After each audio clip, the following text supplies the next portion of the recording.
یہ چیپٹر اتنا خوبصورت ہے، یہ موضوع اتنا خوبصورت ہے۔ میرے آقا صلی اللہ علیہ وآلہ وسلم دوران ہجرت نبی کریم صلی اللہ علیہ وآلہ وسلم سیدنا ابو بکر رضی اللہ تعالیٰ عنہ کے ساتھ سفر پر ہیں۔ میرے آقا صلی اللہ علیہ وآلہ وسلم کا گزر ایک خیمے کے قریب سے ہوتا ہے۔ ایک باوقار خاتون خیمے کے باہر بیٹھی ہوئی، وہ مسافروں کی خدمت کیا کرتی تھی، مسافروں کی خاطرداری کیا کرتی تھی۔ اس عورت کا نام جانتے ہو؟ عاشق سارے جانتے ہیں، ناتخوان سارے جانتے ہیں، وہ کون ہے؟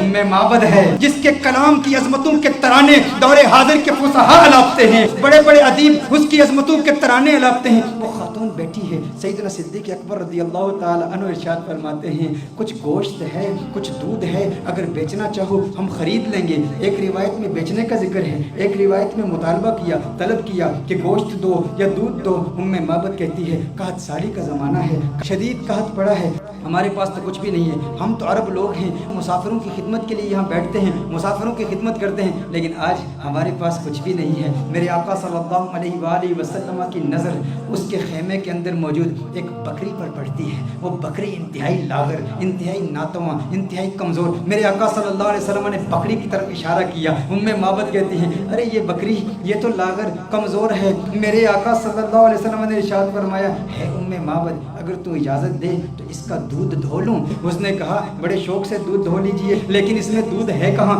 اس کے تھنوں میں دودھ ہے ہی نہیں، یہ اس قدر کمزور ہے۔ آقا صلی اللہ علیہ وسلم اس کی پشت پر ہاتھ رکھتے ہیں، بکری کے دونوں پاؤں ملاتے ہیں، پھر میرے آقا صلی اللہ علیہ وسلم اس کے تھنوں پر ہاتھ رکھتے ہیں۔ میرے آقا دعا پڑھتے ہیں اللہم بارک لہا فی شاتھا، یا اللہ ام معبد کی اس بکری میں برکتیں پیدا کر دے، اسے مبارک بنا دے، اسے برکت دے دے۔ جو ہی میرے آقا یہ دعا پڑھتے ہیں آقا کے ہاتھ لگنے کی دیر تھی، اس کے تھن میں دودھ اتر آتا ہے، اتنا دودھ اتر آتا ہے، اس قدر دودھ آ جاتا ہے کہ اس کی ٹانگیں کھل جاتی ہیں۔ میرے آقا صلی اللہ علیہ وسلم ارشاد فرماتے ہیں اے ام معبد برتن لے آؤ۔ ام معبد برتن لاتی ہے، وہ برتن دودھ سے بھر جاتا ہے۔ میرے آقا صلی اللہ علیہ وآلہ وسلم ام معبد کو دودھ دیتے ہیں۔ ام معبد کہتی ہے پہلے آپ پئیں۔ میرے آقا فرماتے ہیں نہیں پہلے تو پی۔ خیمے کے اندر اور بھی لوگ موجود ہیں، ان کو بھی دودھ پلایا جاتا ہے، آقا کے ہمراہیوں کو بھی دودھ پلایا جاتا ہے۔ پھر آقا خود دودھ پیتے ہیں اور دودھ پیتے ہوئے پھر کہتے ہیں ساقی قومی آخرہم، قوم کو پلانے والا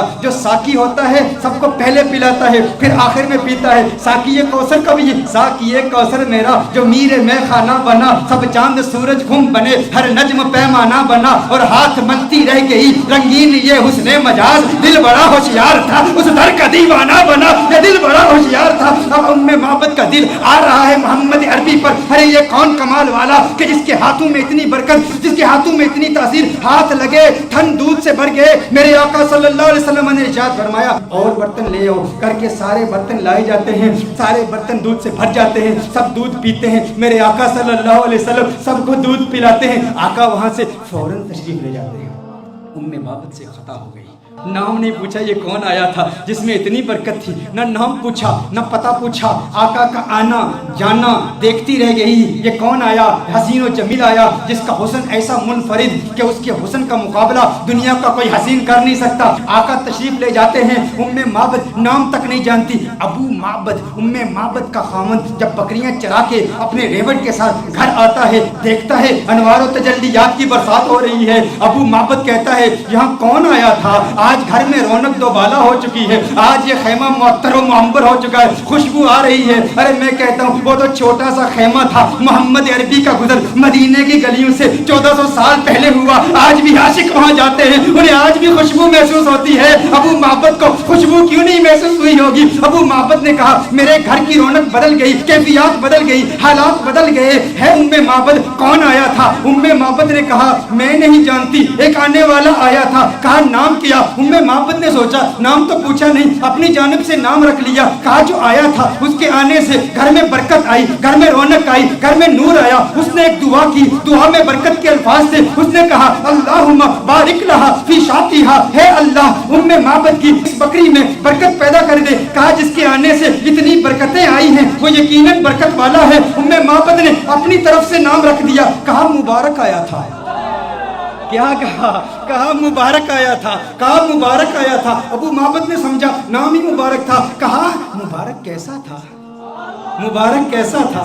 ذرا مبارک کا حلیہ تو بیان کرو، وہ کون مبارک تھا جس کی اتنی برکت، انوار و تجلیات کا نزول، گھر میں نور کی برسات، وہ مبارک کیسا تھا؟ معبد نے، عرب کی اس بادہ نشین خاتون نے آقا کے حسن کی، اس پیکر نور کے حسن کی ایسی دلاویز تصویر کشی کی، خدا کی قسم انسان حیران ہو جاتا ہے۔ اللہ نے اس خاتون کو ایسا حقیقت شناس بنایا، ایسی حقیقت شناس آنکھوں سے نوازا اور ایسی حقیقت ترجمان زبان سے نوازا کہ آج کے ادبا، آج کے فصحا اس کلام پہ ناز کرتے ہیں کہ کیسی تصویر کشی کی آقا کے حسن کی، کہ آپ بتاؤ تو صحیح وہ مبارک کیسا تھا۔ آپ بھی سنیے، اگر سینے میں پتھر نہیں گوشت کا ٹکڑا رکھتے ہو، دل رکھتے ہو، عشق رکھتے ہو، محبت رکھتے ہو، دیوانے ہو آقا کے، تو سنو معبد نے آقا کا حسن کیسے بیان کیا۔ کہا فرأیت رجلا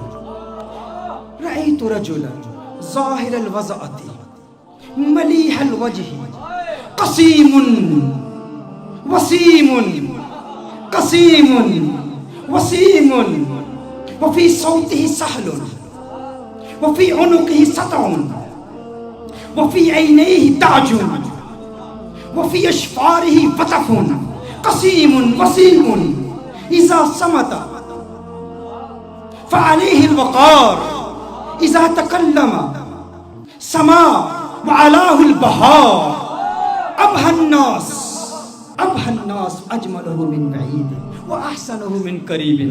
کیا کلمات ہیں معبد کی، ترجمہ جاننا چاہتے ہیں معبد نے کیا کہا؟ معبد نے کہا فرأیت رجلا، میں نے ایک مرد دیکھا، ظاہر الوضعۃ، جس کا حسن بہت نمایاں تھا، ساخت بڑی خوبصورت تھی، بڑا خوبرو تھا، بڑا حسین و جمیل تھا، چہرے میں ملاحت تھی، ملیح الوجہ تھا، قسیم وسیم، قسیم تھا وسیم تھا۔ قسیم کسے کہتے ہیں؟ عربی میں قسیم کا معنی کیا ہے؟ ایک ہوتا ہے ایک حسین شخص، جمیل شخص، خوبصورت شخص۔ قسیم اسے کہتے ہیں جس کے جسم کا ہر عضو علیحدہ علیحدہ اپنی امتیازی خوبصورتی رکھتا ہے۔ دیکھو ہم کہتے ہیں نا کسی کی آنکھیں بڑی خوبصورت ہیں، کسی کی آنکھوں کا ذکر کریں نا ہم کہتے ہیں فلاں کی آنکھیں بہت خوبصورت ہیں، اس کا مطلب ہے آنکھیں خوبصورت ہیں لیکن بال اتنے خوبصورت نہیں ہوں گے، لب اتنے خوبصورت نہیں ہوں گے، کان اتنے خوبصورت نہیں ہوں گے، ہونٹ اتنے خوبصورت نہیں ہوں گے۔ قسیم کسے کہتے ہیں؟ قسیم اس حسین کو کہتے ہیں جس کے جسم کا ہر عضو انڈیپینڈنٹلی علیحدہ علیحدہ اتنا خوبصورت ہو کہ جس کے حسن کا مقابلہ کوئی کر ہی نہ سکتا ہو۔ معبد نے کہا قسیم، میں ترجمہ کرتا ہوں، قسیم کا معنی یہ ہے جس کی آنکھیں اتنی خوبصورت ہیں کہ اس کی آنکھوں جیسے کسی کی آنکھیں نہیں، جس کی زلفیں اتنی خوبصورت ہیں اس کی زلفوں جیسے کسی کی زلفیں نہیں، اس کے لب اتنے خوبصورت ہیں اس کے ہونٹوں جیسے کسی کے ہونٹ نہیں، اس کی انگلیاں اتنی خوبصورت ہیں اس کی انگلیوں جیسے کسی کی انگلیاں نہیں، ارے اس کے پاؤں اتنے خوبصورت ہیں اس کے قدموں جیسے کسی کے قدم نہیں، اس کا کلام اتنا خوبصورت ہے اور اس کی بولی جیسے کسی کی بولی نہیں۔ کہا قسیم وسیم، وسیم کسے کہتے ہیں؟ وسیم اس حسین کو کہتے ہیں جس کو ایک مرتبہ دیکھو تو بار بار دیکھنے کا من کرے، بار بار دیکھنے کا جی چاہے۔ دنیا کا کوئی بھی حسین شخص ہو نا، آپ اسے ایک مرتبہ دیکھیں، دو مرتبہ دیکھیں، تین مرتبہ دیکھیں، وقت آتا ہے رفتہ رفتہ دل اکتا جاتا ہے، دلچسپی کم ہوتی چلی جاتی ہے۔ انسان ایک مرتبہ دیکھے، ایک دن دیکھے، دو دن دیکھے، ایک مہینہ دیکھے، دو مہینے دیکھے، بالآخر دلچسپی کم ہو جاتی ہے۔ لیکن وسیم اسے کہتے ہیں جو اتنا حسین ہو، ارے جسے جب دیکھو جی چاہے اور دیکھوں اور دیکھوں اور دیکھوں۔ کہا قسیم وسیم، قسیم بھی ہے وسیم بھی ہے، جسم کا ہر حصہ انڈیپینڈنٹلی خوبصورت اور حسن میں کمال۔ وسیم ایسا دیکھو تو جی چاہے دیکھتا ہی رہوں، ارے آنکھیں دیکھتی ہی رہ جائیں اس حسن کو جس کا ایسا حسن ہو، اسے وسیم کہتے ہیں۔ کہا میرا مبارک قسیم بھی ہے، میرا مبارک وسیم بھی ہے، میرا مبارک قسیم بھی ہے، میرا مبارک وفی صوتہ سہل وفی صوتہ سہل۔ کہا آواز، ارے کیا پرکشش آواز، کیا گونجدار آواز، کیا دلکش آواز۔ وفی عینیہ تاج، سرمگی آنکھیں، سیاہ آنکھیں، ابرو ملے ہوئے، پلکیں لمبی۔ کہا اکحلو احولو ازجو اقرنو اکحلو